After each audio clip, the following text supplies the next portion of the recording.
Hello, YouTube divers. This is WaterEye 122, and I want to welcome you all to another episode of Magic Metal Mondays.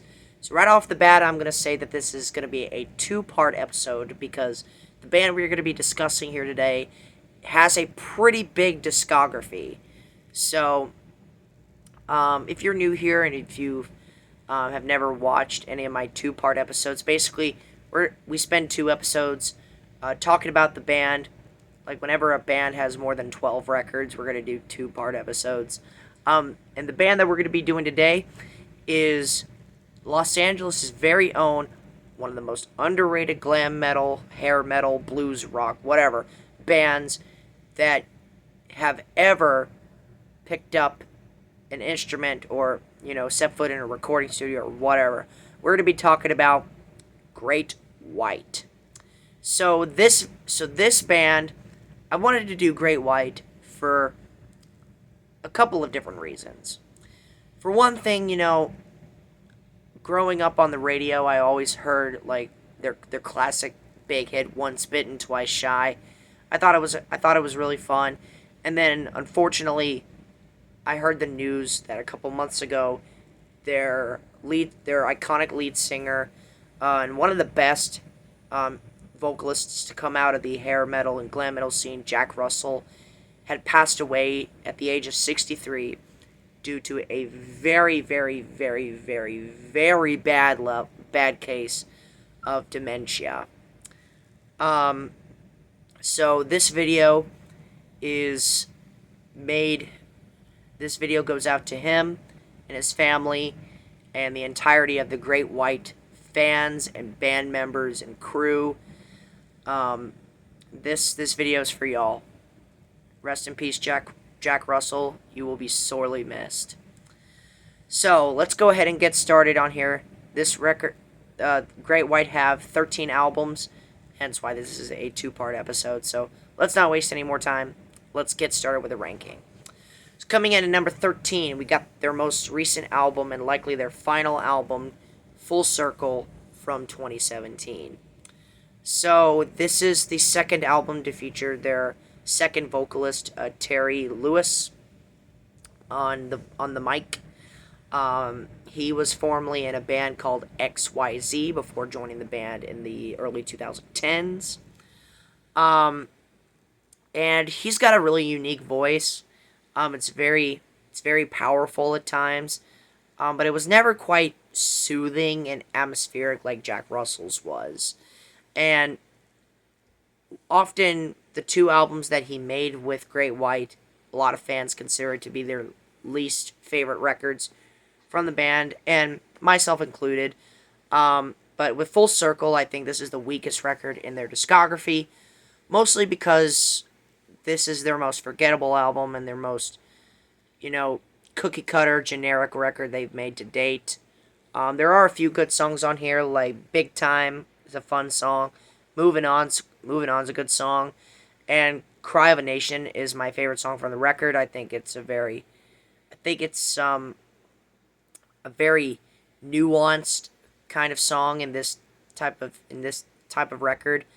But every other song just kind of bleeds into one another, and it just feels very one-dimensional, and it feels very unfocused, so to speak, and also forgettable.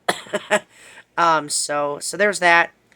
I wouldn't recommend this record to any new fans of Great White, but if you're absolutely really, really curious, then go for it, I guess. But yeah, this album is just very, very, very mid, very mid. Not really the best way to go out, if you ask me.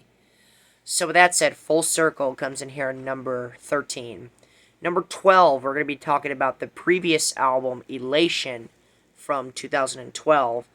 Much like with Full Circle, this album feels very unfocused, very one-dimensional, and very cookie-cutter, very genetic, meat and potatoes, old school, hard blues rock, schlock, so to speak. But I will say this record, Elation, does have stronger songs. I've Got Something for You is a very nice song. It's very rocking. Feeling So Much Better is a great song. Hard to Say Goodbye is fantastic. One of their best power ballads, if you ask me. Resolution's a fun rockin' number, and then my favorite song has to go to Heart of a Man.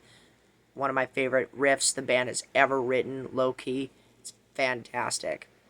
But much like with Full Circle, Elation suffers a lot of the same problems as Full Circle. And yeah, it's just. I mean, credit to Terry for at least trying to bring his own vocal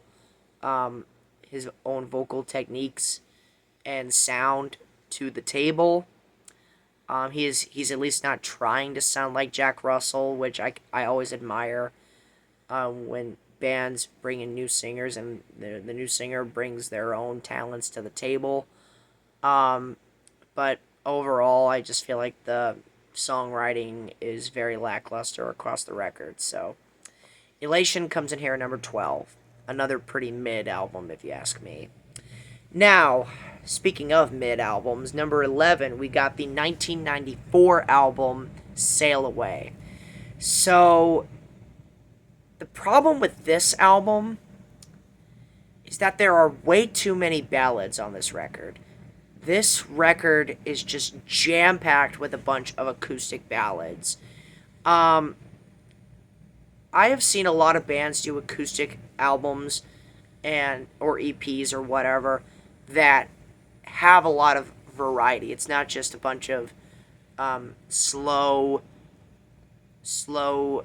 dragged on acoustic rock ballads. I'm sure Alice in Chains.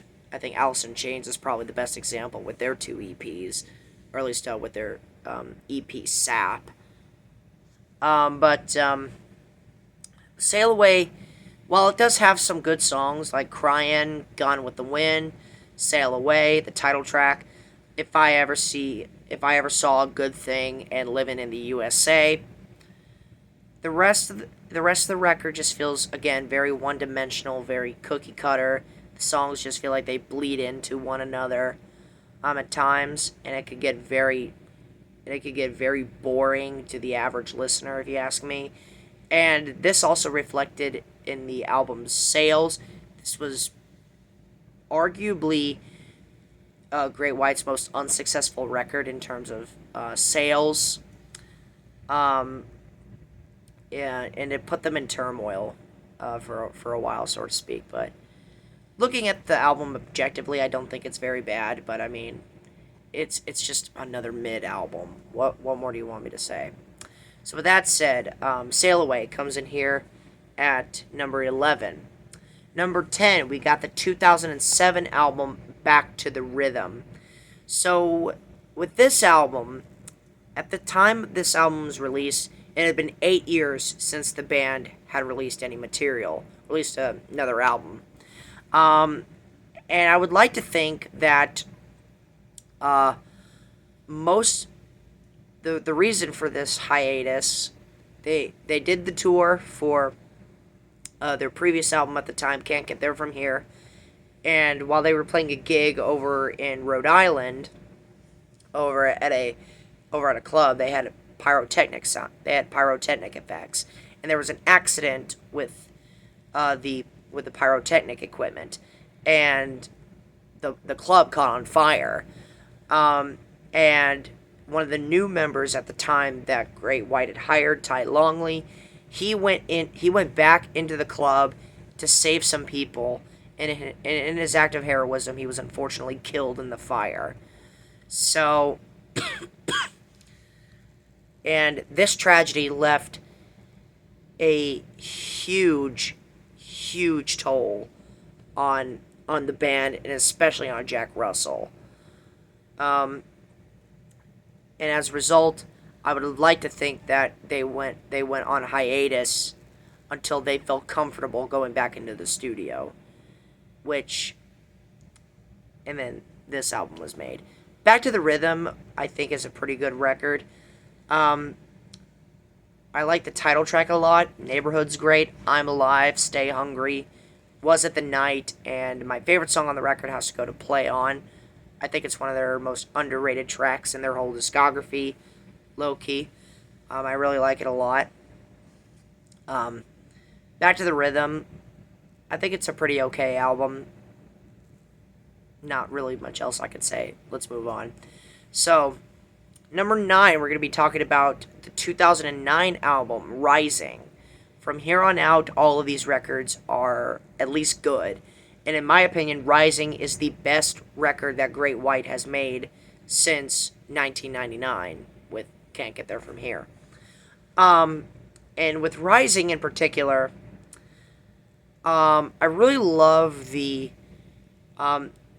production on this record. All of Great White's records are pretty well produced, in my opinion, but out of all their modern albums, I think Rising is the best sounding record, and definitely the best written record, and that they made in this time period. Just their best record overall in this time period.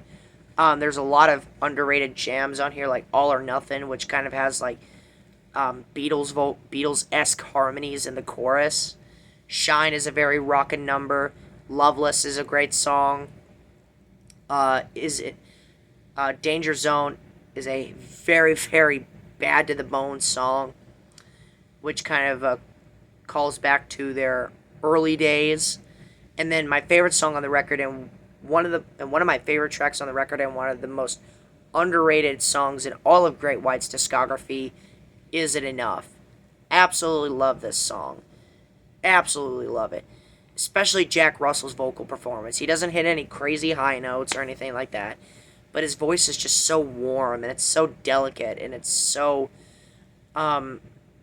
just so pleasant to listen to. And the music beautifully complements it. I love it. Love that song. The lyrics too are very, very imaginative, if you ask me. But overall, Isn't Enough. Fantastic song. Rising, a great album. Definitely the best record from their modern output, if you ask me. So, Rising comes in here at number 9. And then the final album we're going to be talking about in this part, we got number 8 with the 1992 album Psycho City. So this is probably going to be a controversial take because I see a lot of Great White fans hold this album in a very, very high regards, going so far as to say that it is probably their best record. It's debatable. With certain tracks on this record, I can definitely see why. Like Love Is a Lie. I love that song. It's great. It's a great long ballad. Never Trust a Pretty Face. Love that song too. Step on You is a classic song from the band. The title track's great. I Want You. Love that song. Dr. Me. Very fun song. But my problem with this record is I feel as though some of the songs sound the same. Like I feel like this album is Great White trying way too hard to sound like Great White. And as a result, it doesn't really allow that much wiggle room with the creativity and with the it doesn't allow a lot of wiggle room in terms of creativity within the songwriting. Like a lot of the songs will start off very quiet and then they'll go into this bluesy breakdown and have this like very bluesy party rock vibe. Which credit to Great White for doing in this time period, because this was when grunge literally took over the entire radio and mainstream rock and metal music industry, so to speak. I heavily admired Great White for not falling into that trap that a lot of other 80s metal bands were falling into during this time. Great White stayed true to their roots, and they made the album that, and they made the album with the type of music that made them famous. And even though the record was kind of overlooked due to the rise of grunge and alternative music, this this was sort of like a breath of fresh air for all the glam metal fans that were still around at this time. But with this album, there are definitely a lot of great tracks on here. But as a whole, I feel like it's just a tad bit overrated considering what other records they've made in their catalog. So, Psycho City comes in here at number 8. I think it's a great record. Just think it's just a teeny bit overrated.